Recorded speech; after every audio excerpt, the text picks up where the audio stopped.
Nous sommes de retour en direct dans cette édition du 2 mars 2026 du live de TV Finance. Merci beaucoup si vous nous rejoignez à l'instant. Merci beaucoup pour votre fidélité et pour continuer dans notre esprit, c'est-à-dire vous apporter les éclairages les plus habiles et les plus objectifs pour comprendre le monde dans lequel on vit ou simplement ajuster vos stratégies d'investissement. Eh bien, j'ai le plaisir aujourd'hui, jeudi, une fois n'est pas coutume, de retrouver Eric Galliègue sur le plateau de TV Finance. Eric, bonjour. Bonjour Louis-Antoine. Merci Eric d'être avec nous ce matin. Eric Galliègue, vous êtes directeur de la recherche chez FuAdvisor Valcan avec nous pour nous expliquer comment ont fonctionné les marchés cette semaine, sous quel prisme, avant que vous nous présentiez les faits majeurs impactants. Quel est le bilan de la semaine écoulée, Eric ?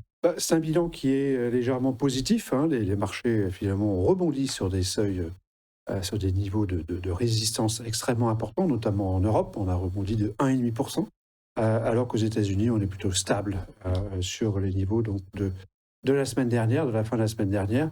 L'euro a remonté de près d'1% contre le dollar au cours donc, de cette rebond, on peut qualifier de technique, des marchés d'actions. Exactement, rebond technique, alors que vous expliquez peut-être dans un premier temps par la géopolitique, par la politique, vous dites que potentiellement, alors c'était avant le discours de Trump cette nuit à 3h du matin, mais aux dernières nouvelles, et c'est ce qui a fait bouger les marchés financiers hier, Donald Trump expliquait que potentiellement un plan de paix était dans les tuyaux et qu'en tout cas les États-Unis allaient se retirer d'Iran. Alors, il faut admettre qu'il faut toujours écouter M. Trump, même si on aimerait ne jamais l'entendre.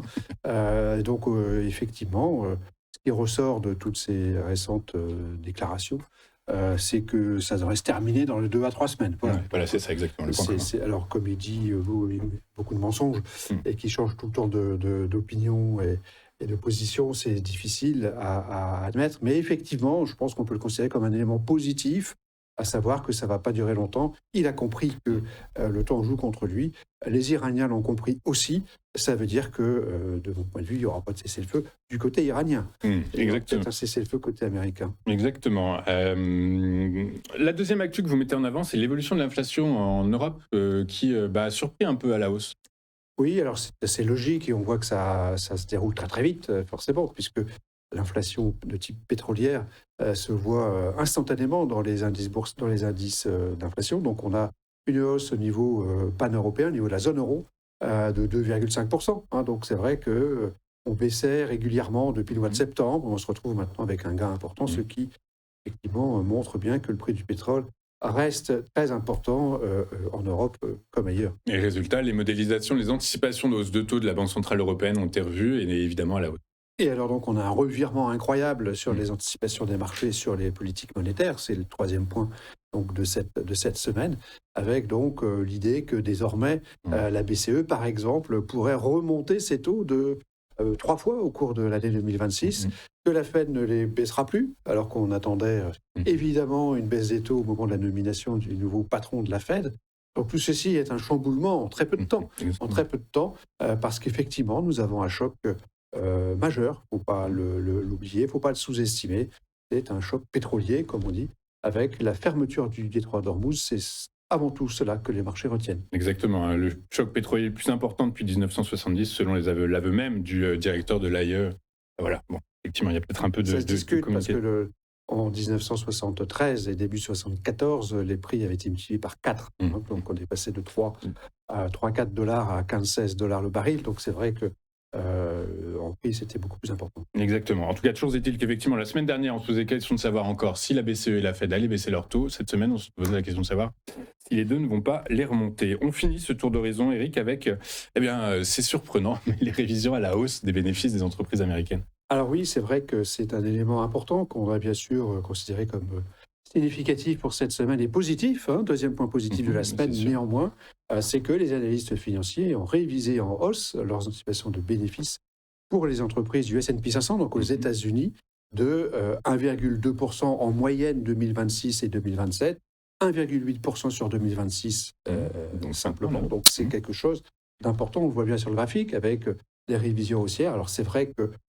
ce sont les compagnies pétrolières qui ont été bien sûr fortement révisées en hausse, alors qu'on a eu des révisions en baisse sur les compagnies aériennes, mais on n'est pas du tout dans le même ordre de grandeur. Les compagnies pétrolières, c'est 3-4 fois plus en taille et en révision de bénéfices d'ailleurs que les compagnies aériennes. Donc ça n'a rien à voir.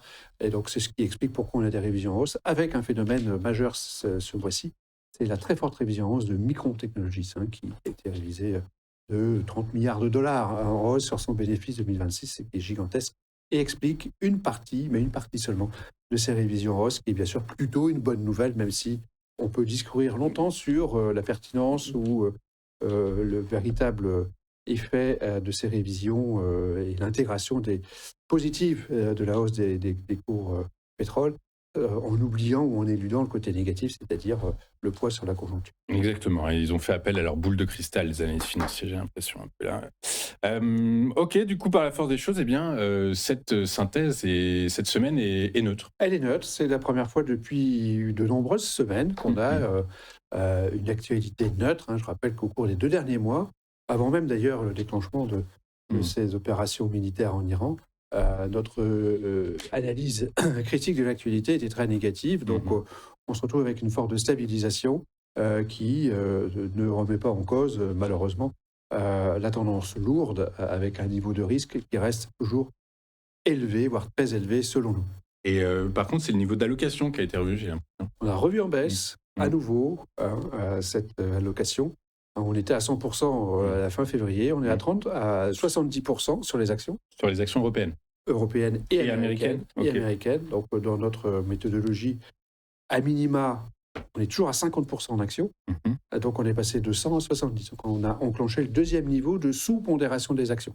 Ce qui montre bien que nous demeurons extrêmement prudents, que tout ce qu'on peut lire dans les indicateurs de risque montre un niveau de risque toujours élevé, compatible avec une poursuite de la baisse des cours, et donc des cours qui finalement résistent relativement bien face à ces différentes métriques que nous retenons pour le risque, ainsi d'ailleurs que pour le spread momentum qui s'est dégradé, mais a légèrement bondi au cours des 2-3 derniers jours, qui va retomber aujourd'hui. Ouais, ce matin. Donc il y a vraiment beaucoup de volatilité. Exact. C'est un marché très difficile.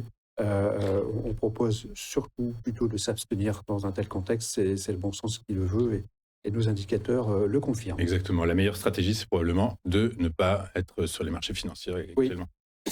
Ok, merci beaucoup, Eric, d'avoir été avec nous ce matin. Eric Galliec, directeur de la recherche chez FI Advisor Valcan, avec nous tous les vendredis en temps normal. Demain, c'est fermé, férié, la bourse est fériée, donc nous ne travaillons pas. Et c'est pour ça que j'ai le plaisir de retrouver Eric en ce jeudi 2 avril 2026. Merci beaucoup, Eric. À bientôt. Je vous souhaite un excellent week-end de Pâques. Et écoutez, nous, on va marquer une courte page de publicité. On se retrouve juste après avec le chronodax d'Eric Seban. À tout de suite.